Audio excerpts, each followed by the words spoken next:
कभी कभी रास्ते नक्शों से नहीं सुकून से मिलते हैं। कहते हैं शिव को महसूस करना हो तो किसी ज्योतिर्लिंग चले जाओ। और इस बार मेरा सफर मुझे ले आया है माँ नर्मदा के किनारे बसे 12 ज्योतिर्लिंगों में से एक ज्योतिर्लिंग ओमकारेश्वर ज्योतिर्लिंग।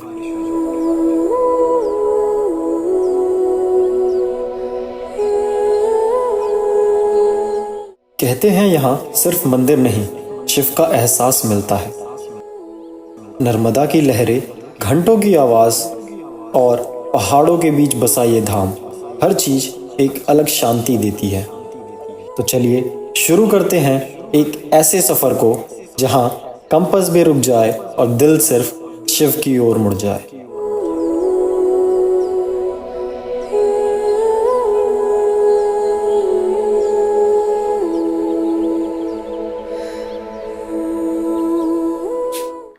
सो hey guys, welcome back to another video. और आज हम आ गए हैं नर्मदा किनारे ओमकारेश्वर। और अच्छी बात है कि रिजॉर्ट भी नर्मदा रिजॉर्ट है।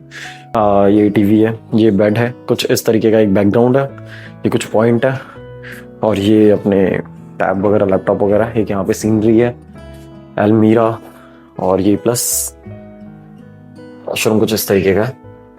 तो चलते हैं आज और बाबा के दर्शन कराते हैं आप लोगों को और ओमकारेश्वर मंदिर दिखाते हैं प्लस नर्मदा और यहाँ पे जो संगम है उसका संगम दिखाते हैं। तो चलिए यार, तो अभी हम रिजॉर्ट से निकल गए और रिजॉर्ट में आपको दिखाता हूँ बाहर से कुछ ऐसा। ये इसका रिसेप्शन पॉइंट है, कुछ बाहर ऐसा लॉन सा बना हुआ है। अब यहाँ से हमें 300 मीटर चलना पड़ेगा, उसके बाद गाँव है, फिर वहाँ से हमें बोट मिलेगी और उस बोट से फिर आगे कंटिन्यू करेंगे। तो चलिए मैं वहाँ पे दिखा देता हूँ आपको आगे का क्या है। शाम को भी बोट ज़्यादा टाइम तक रहती नहीं, अराउंड 6 बजे तक रहती है। आज सुबह लेट हो गए थे हम, क्योंकि ऑलरेडी लेट चले थे। कल रात को 2 बजे रिजॉर्ट पहुंचे, उसके बाद सुबह थक गए थे, उठ नहीं पाए थे, तो हो नहीं पाया था। तो अभी चलते हैं यहाँ से, हम दर्शन वगैरह करते हैं बाबा के और दिखाता हूँ आपको कैसा है सब। बोट का कुछ रास्ता है, गाँव से होते हुए आता है वो, बीच में गाँव पड़ेगा एक और उस गाँव से निकल के आपको आना पड़ेगा। तो कुछ इस तरीके का रास्ता है, यहाँ से थोड़ा कच्चा है। पीछे अच्छा था, गाँव के साइड से जब आप पाओगे तो वहाँ पे रास्ता अच्छा है, पर ये जस्ट जैसी घाट है, घाट से पहले थोड़ा ऐसा कुछ रास्ता पड़ रहा है। वहाँ एक बड़ा सा व्हाइट कलर का घर ओम भी लिखा हुआ है, अगर आपको दिख रहा हो। आदि शंकराचार्य की वहाँ पे बहुत ऊपर मूर्ति भी लगी हुई है, अगर आपको दिख रही हो यहाँ से। ऑल्दो हम वहाँ चल रहे हैं और दिखाता हूँ मैं आपको।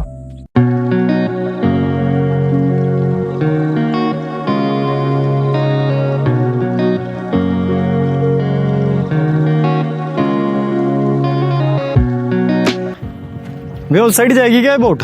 भैया ये भैया जाएंगे। कौन से? ये भैया जाएंगे जो आए। अच्छा, और हमें उधर जाना है तो क्या कर सकते हैं? ये वाला वोट करना पड़ेगा भैया। क्या प्राइस है इसका? वो भैया का पूछो। आप चल रहे हो क्या भैया? अरे तो मैं भी तो यही पूछ रहा था आपसे, कितने लोग हैं?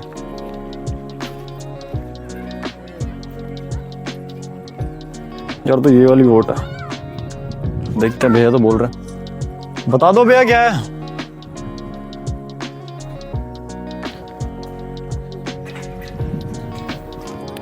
भैया बहुत देर से बैठे हुए थे, पता नहीं क्या सोच रहे थे कि उन्होंने बताया भी नहीं, जाएंगे नहीं जाएंगे। अभी देखते हैं, उनसे पैसों की बात करते हैं क्या बोल रहे हैं। तो यहाँ से जो बेसिकली जो चार्जेस रहते हैं वो 300 पर पर्सन रहता है। पर ये लोग क्या करते हैं, कई बार आप लोगों का फ़ायदा उठाते हैं देख के कि हाँ कुछ लोग वगैरह नहीं है, तो ज़्यादा चार्ज कर लेते हैं। जैसे अभी ये वाली बोट है, यहाँ पे 2 बोटें खड़ी हैं और भी बोट यहाँ पे रहती हैं और ये शेयरिंग में चलती हैं। पर पर्सन इसका 300 ही रहता है। पर अभी इस टाइम पर ये लोग क्या बोल रहे हैं कि जैसे उन लोगों ने देखा भी ज़्यादा लोग नहीं है, तो बोलते हैं कि आप पर्सनल कर लो, हम आपको लेके जाएंगे, लेके आएंगे। ऑल्दो जो 300 में है वो भी आपको लेके जाएगा, लेके आएगा, बट ये लोग आपको एक्स्ट्रा चार्जेस करते हैं यहाँ से। तो फालतू धूप में परेशान होने से अच्छा है कि आप जब उधर आओगे तो जो मंदाता आइलैंड है उस साइड ही स्टे लेना अपना, ताकि आप आराम से दर्शन कर लो। शाम को भी सुबह 6 बजे बोट सर्विस शुरू होती है और शाम को 6 बजे तक रहती है। तो ये एक्स्ट्रा चार्जेस करेंगे, आपका कुछ फ़ायदा निकलता नहीं है उस पर, तो इस साइड आने का आपका कोई मतलब निकलेगा नहीं। अभी फ़िलहाल यहाँ से निकलते हैं और जो मंदाता आइलैंड है, फिर हमें पूरा क्रॉस करना पड़ेगा जंगल का एरिया और वहाँ से निकलेंगे। जंगल तो हमें बचपन से पसंद है, तो हम वहाँ से पूरा क्रॉस करते हुए वापस मंदाता आइलैंड पे निकलेंगे। तो चलो। नर्मदा की लहरों के बीच बसा हुआ ये मंदाता आइलैंड सिर्फ ज़मीन का एक टुकड़ा नहीं, बल्कि महादेव की जीती जागती कहानी है।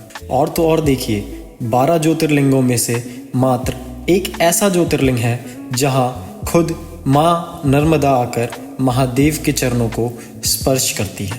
तो चलिए सफ़र में आगे बढ़ते हैं। So hey guys, finally we are in Omkareshwar Jyotirlinga in, और रूम में दिखा देता हूँ आपको। ये यहाँ पे बेड है और ये सामने वॉशरूम है और ये हम हैं, ये टीवी और पीछे को सोफा टाइप का दिया हुआ।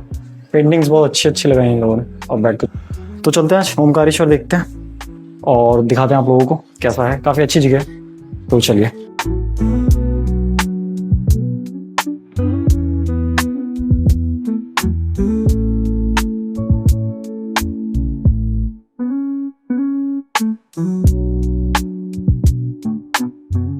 अब हम निकल रहे हैं माँ नर्मदा की लहरों के बीच एक छोटी सी बोटिंग पर, फिर रात की नर्मदा आरती पर और बाबा के दर्शन, और कल सुबह हम चलेंगे ममलेश्वर के दर्शन के लिए। अभी हम पहुंच चुके हैं नर्मदा घाट पे और यहाँ का व्यू सच में बहुत पीसफुल है। तो चलिए अब निकलते हैं माँ नर्मदा की लहरों के बीच एक छोटे से सफ़र पे। भाई तो अभी हम यहाँ पे बोट में बैठे हुए हैं और फिलहाल यहाँ का जो पर पर्सन चार्ज रहता है वो 100 रुपीज़ रहता है। और इसमें जो मेन है वो यहाँ का संगम है रिवर्स का, जो 2 रिवर्स यहाँ पे आके मिलती हैं। तो कई बोट वाले वो नहीं कराते और पैसा भी एक्स्ट्रा चार्ज करते हैं, तो आप पहले उसको ज़रूर पूछ लेना एक बार कि वो लोग वो संगम करा रहे हैं कि नहीं करा रहे। और ये बहुत बेस्ट है, यहाँ से शंकराचार्य वगैरह सबकी मूर्ति दिखाई जाती है आपको, तो आप लोग इसको डेफिनेटली ट्राई कर सकते हैं। ओमकारेश्वर के बीचों बीच बसा है मंधाता आइलैंड, एक ऐसा आइलैंड जिसे ऊपर से देखने पर ओम के आकार का माना जाता है। कहते हैं कि इस वजह से इस स्थान को ओमकारेश्वर कहा जाता है।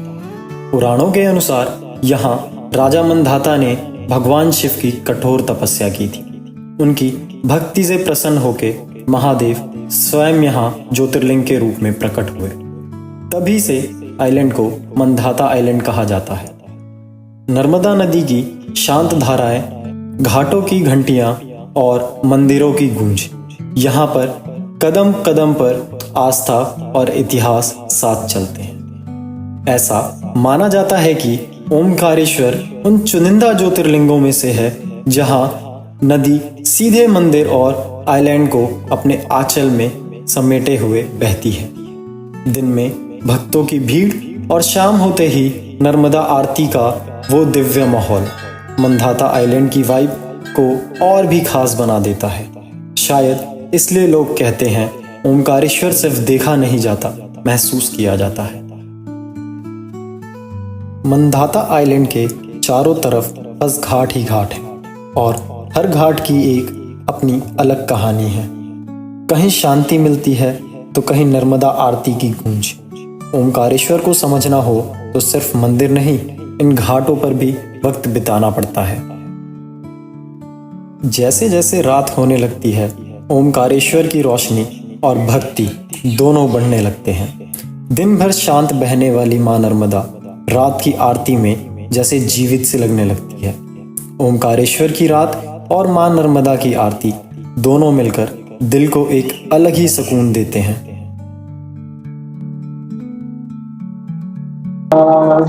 यार अभी हम आ गए हैं यहाँ पे घाट पे और थोड़ी देर पे यहाँ पे घाट आरती होने वाली है और बहुत ही प्यारा लोकेशन है। सब लोग यहाँ पे बैठ चले और थोड़ी देर में घाट आरती होगी, तो मैं दिखाता हूँ आप लोगों को। बहुत ही प्यारा लोकेशन है, बहुत ही प्यारी बात, तो आप लोग घाट आरती देखिए। तो आरती अभी शुरू हो गई है यहाँ पे, हम लोग बैठ चुके हैं और थोड़ी देर पे आरती शुरू हो जाएगी। तो आपको आरती दिखाता हूँ, अलग ही वाइब है, बहुत अच्छा प्यारा।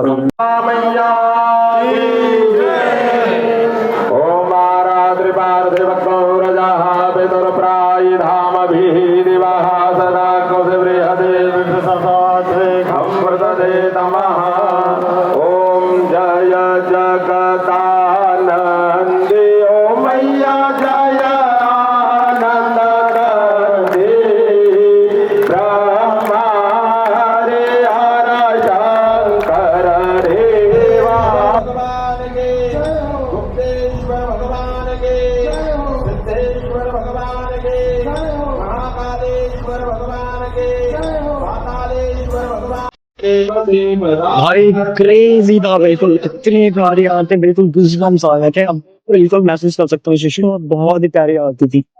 अब चलते हैं दर्शन की तरफ, वे शान आरती होने वाली है तो चलते हैं वहां पे शान आरती। यार तो अभी हमने घाट आरती देख ली है और अब हम जा रहे हैं शान आरती देखने के लिए, जो कि अराउंड 8:30 9 o'clock से शुरू होता है। और जाने का रैंप वगैरह है पूरा, मैं रैंप आपको दिखा देता हूँ कैसा है। रैंप पे कुछ इस तरीके का रैंप है और ये है व्यू, आप एक बार व्यू देखो ऊपर से। अभी धीरे धीरे जैसे रैम्प चढ़ेंगे हम ऊपर और प्यारा व्यू आएगा। तो चलिए चलते हैं रैम्प की तरफ। यार अच्छा हुआ हम घाट आरती होने के बाद डायरेक्ट यहाँ पे जल्दी से ऊपर आ गए, वरना इसमें भी प्रॉब्लम होती। ऊपर यहाँ पे आप एक बार लाइन दिखाता हूँ। वैसे तो हम लास्ट रैम्प पे हैं क्योंकि हम टाइम से निकल गए थे, पर एक बार रैम्प वहाँ अंदर तक बिल्कुल गर्ल के पास तक भीड़ है।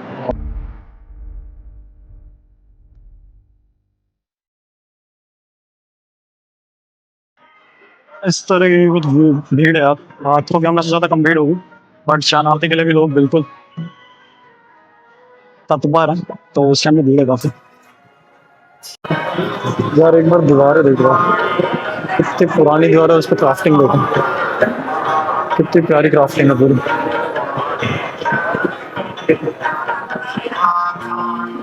कहते हैं यह ज्योतिर्लिंग 12 ज्योतिर्लिंगों में से एक ऐसा ज्योतिर्लिंग है जहां मां नर्मदा सीधे शिव के चरणों को छूती है। मंदिर की पुरानी दीवारें, घंटों की आवाज और हर हर महादेव का जाप सब मिलके एक ऐसा माहौल बनाते हैं जो शायद मैं आपको शब्दों में ना समझा पाऊं। लोग यहाँ मन्नतें लेकर जरूर आते हैं, मगर शिव को देखकर वह मांगना ही भूल जाते हैं। कहते हैं महादेव सबकी सुनते हैं, पर यहाँ आके ऐसा लगता है कि बिना कुछ कहे भी वह सब समझ जाते हैं। और दर्शन के बाद दिल से बस एक ही आवाज निकलती है, हर हर महादेव।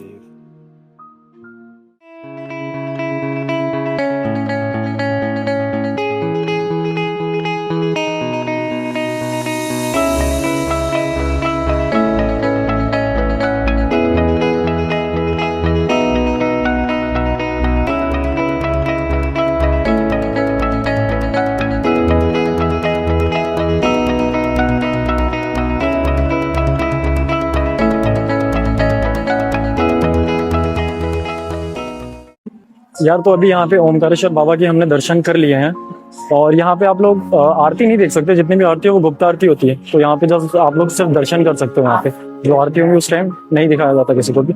और एक जो मैं अपने हिसाब से बता रहा हूँ बहुत ही अच्छा, और जो मैंने फील किया है, पर यहाँ 2-3 घंटे के लिए इस रैम्प पे भीड़ लगी रहती है, तो सबसे अच्छा जो है यहाँ पे जगह जगह यहाँ कूलर और ऐसे फैन जो पानी स्प्रे करते हैं, ऐसे इन लोगों ने लगा रखे हैं, प्लस कूलर भी लगे हुए हैं, और पानी भी हर एक रैम्प पे पानी की उन लोगों ने अरेंजमेंट कर रखी है। तो ये चीज़ बहुत अच्छी है यहाँ पे। बाकी ये रैम्प है इस तरीके से, तो नीचे चलते।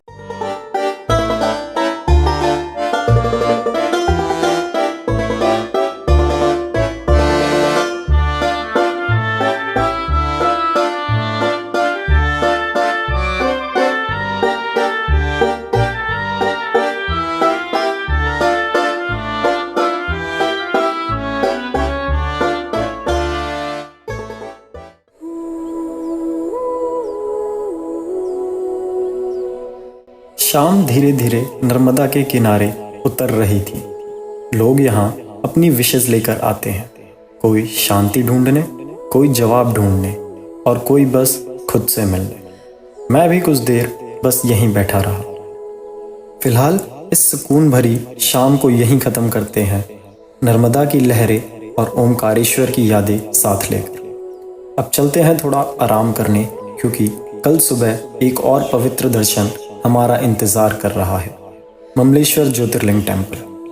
तो मिलते हैं कल सुबह एक नए दिन, नए सफ़र और महादेव के दर्शन के साथ। हर हर महादेव।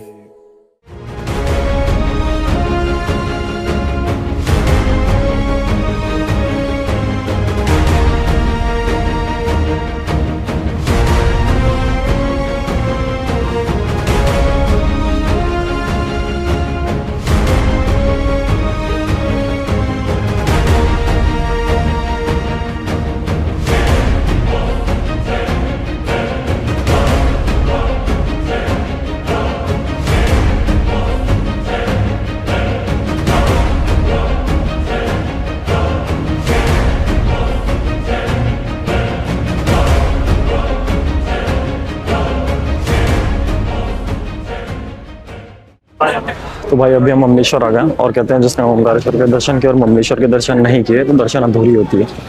तो अभी फिलहाल ममलेश्वर के दर्शन कर लेते हैं, और मंदिर दिखाते हैं आपको। कहते हैं जहाँ सिर्फ पत्थर दिखे वहाँ मंदिर होता है, लेकिन जहाँ मन को शांति मिलने लगे वहाँ शिव खुद बसते हैं। और ऐसे ही एक जगह है ममलेश्वर ज्योतिर्लिंग। नर्मदा के उस पार ओमकारेश्वर के बिल्कुल सामने एक शांत सा मंदिर, लेकिन इसकी कहानी सदियों पुरानी है। मान्यता है कि जब भगवान शिव यहाँ ज्योतिर्लिंग के रूप में प्रकट हुए तब इस स्थान को अमलेश्वर या ममलेश्वर कहा गया। कई लोग मानते हैं कि ओमकारेश्वर और ममलेश्वर दोनों मिलकर एक ही ज्योतिर्लिंग माने जाते हैं, यानी अगर एक दर्शन अधूरे हैं तो दूसरे के बिना यात्रा भी पूरी नहीं होती। कहते हैं पहले ऋषि मुनि यहाँ तपस्या करने आया करते थे, और आज भी जो यहाँ आता है वह सिर्फ दर्शन नहीं, अपने अंदर की शांति ढूंढने आता है। यार तो अभी ममलेश्वर टेम्पल के हमने दर्शन कर लिए हैं, और जो मेन रहता है यार, पहले आप ओमकारेश्वर करोगे, फिर ओमकारेश्वर से यहाँ पे एक नया झूला बना है, वहाँ से वो कनेक्ट करता है ममलेश्वर को, तो फिर उस झूले के थ्रू आप आते हो और ममलेश्वर में दर्शन करते हो। तो चलो झूला दिखाता हूँ मैं आपको भी। यार ये वाला है वो ब्रिज, ये अराउंड 100 मीटर्स का होगा, जो कि ओमकारेश्वर को ममलेश्वर से कनेक्ट करता है। नर्मदा रिवर के ऊपर है, देख सकते हो आप ये। और एक यार बहुत अच्छी चीज़ है, जो एक सूर्य देवता जैसा लगा, उस पर ओम साइन का लगा हुआ, यहाँ जस्ट ऊपर एक, तब प्यारा व्यू है इसका। यार तो फिलहाल हम उस पुल पे हैं जो कि ओमकारेश्वर और ममलेश्वर को कनेक्ट करता है। ओमकारेश्वर 12 ज्योतिर्लिंगों में से एक ज्योतिर्लिंग है, और ये इकलौता एक ऐसा ज्योतिर्लिंग है जो कि एक आइलैंड पे सिचुएटेड है। जो आइलैंड है उसका नाम है मंदाता, और माना जाता है यहाँ पे एक किंग था मंदाता नाम से, जिसने इस आइलैंड पे वो राज किया करता था, और उसने शिव की तपस्या की थी, और शिव ने फिर आके उनको वर्शिप दी थी और उनको आशीर्वाद प्रोवाइड किया था। और कई जगह ऐसा भी माना जाता है कि यहाँ पे देवताओं और दानवों के बीच लड़ाई हुई थी और उन्हें सैल्वेशन की प्राप्ति हुई थी। मंदाता आइलैंड जो है ये चारों तरफ से नर्मदा रिवर से घिरा हुआ है, प्लस यहाँ पे एक संगम भी है। यहाँ पे जो संगम होता है वो नर्मदा रिवर और कावेरी रिवर का, दोनों का संगम यहाँ पे होता है। तो आप जब भी आएंगे संगम पॉइंट देख सकते हैं, जो कि बहुत ही अच्छा व्यू पॉइंट है यहाँ का। स्पिरिचुअल बिलीफ ऐसा है यहाँ पे कि ऐसा माना जाता है कि ओमकारेश्वर और ममलेश्वर को कभी भी एक दूसरे से अलग नहीं किया जा सकता। इसलिए आप देख सकते हैं जब भी हम ओमकारेश्वर का दर्शन करते हैं उसके बाद डायरेक्ट हमें ममलेश्वर के लिए जाना होता है। ये 100 मीटर का ब्रिज है, और ब्रिज बहुत ही अच्छा है, इसको क्रॉस करके जाके आप डायरेक्ट ममलेश्वर का दर्शन कर सकते हैं। कभी कभी जब जिंदगी का कंपास खो जाता है तब महादेव हमें ऐसी जगहों तक ले आते हैं जहां जाकर फिर से रास्ते मिलने लगते हैं। कहते हैं महादेव सबको नहीं बुलाते, और शायद ये बुलावा भी उन्हीं का था। ना कोई जल्दी थी, ना कोई शोर, बस घंटियों की आवाज, नर्मदा की लहरें और महादेव का नाम। मिलते हैं अगले सफर में एक नए रास्ते, नए एहसास और नई कहानी के साथ। Because you already know the compass may be lost, but the direction is always forward. Her her Mahadev.